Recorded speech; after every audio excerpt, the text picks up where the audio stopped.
They are among the most mysterious creatures in all Middle-earth. From their passing reference in the Hobbit book, their appearance in the final Hobbit film, as well as multiple video game adaptations, they continue to spark interest from fans. However, by looking at earlier versions of The Hobbit and some mythological creatures that may have inspired Tolkien, we may find these creatures to be far more different than imagined. Today on Nerd of the Rings, we cover the Wereworms. Fans will no doubt recall the appearance of Wereworms in the final Hobbit film, The Battle of Five Armies. We'll get around to that depiction in a bit, but what many fans may not realize is that these creatures are indeed named in the Hobbit book. This moment comes in the very first chapter, An Unexpected Party.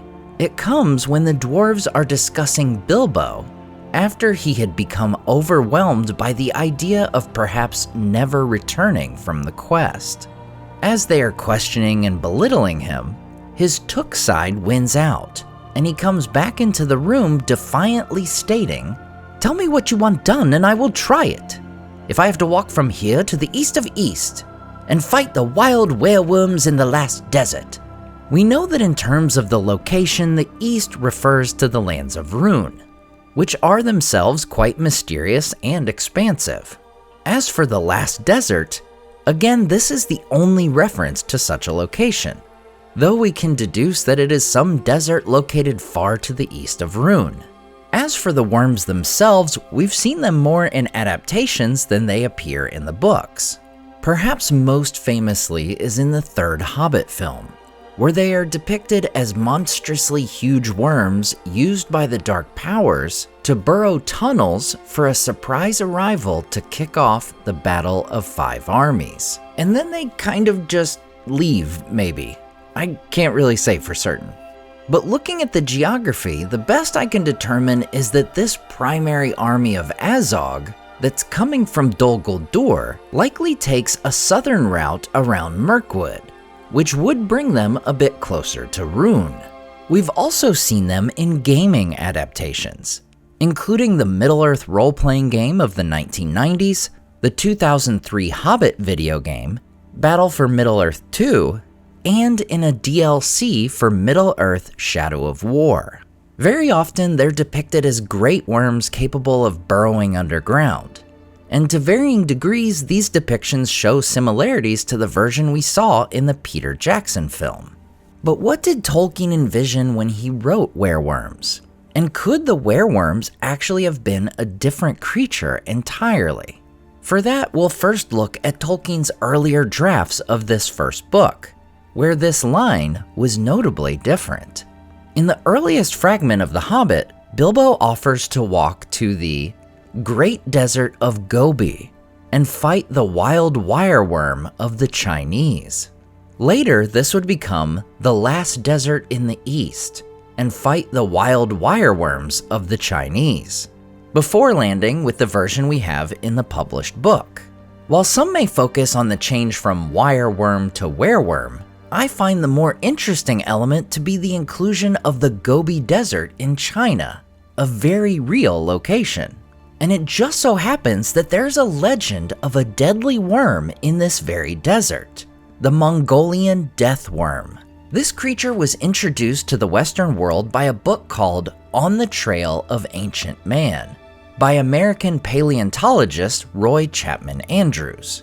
Within the pages of this book, the creature is described by the Mongolian prime minister of the time, who says, "It is shaped like a sausage about 2 feet long, has no head nor leg, and it is so poisonous that merely to touch it means instant death. It lives in the most desolate parts of the Gobi Desert."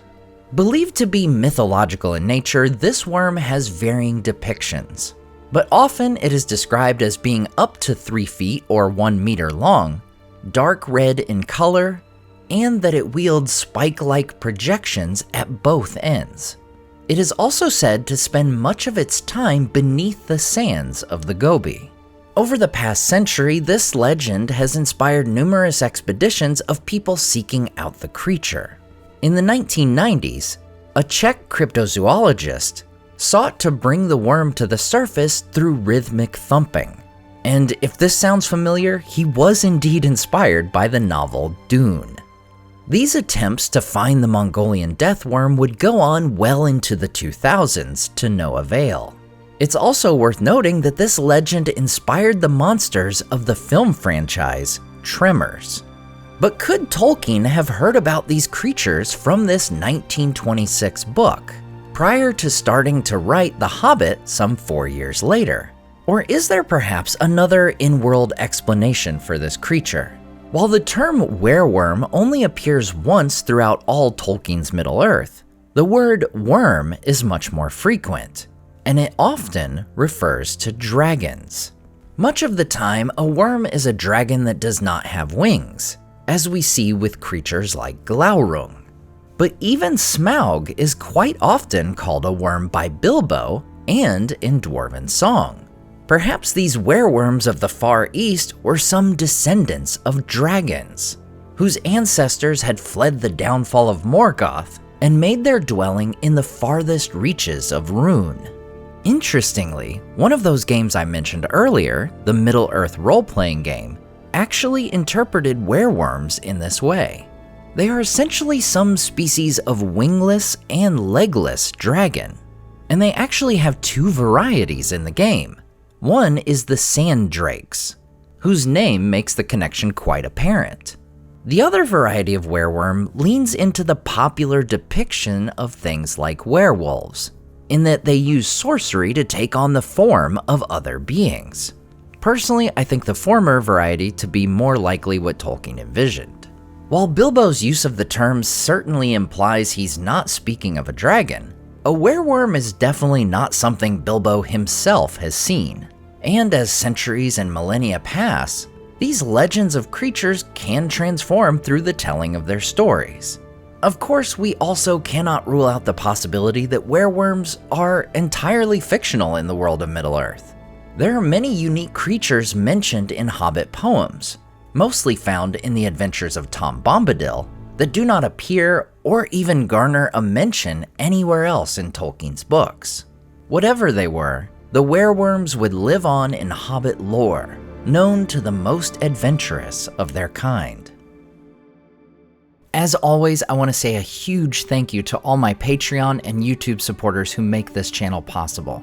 Tom DeBombadil 19, Lissamy the Cinda, Rabbi Rob Thomas, Charles Leisure, CCDC Red Team, Joe Tepper, The Mighty Mim, Andrew Carlisle, Swirled Traveler, Matthew Jeffrey, Viking Lord, Alvin Einbert, Jeremy Daniel Derby, Madame Director, Leo Vittori, Sky Carcass, Slide Belts, Dane Ragnarsson, Berto Berg, Graham Derricott, The Dark-Haired One, Wyland, Z and N, Evely, Kia, Freya Firestar, Micah Wu, and Debbie.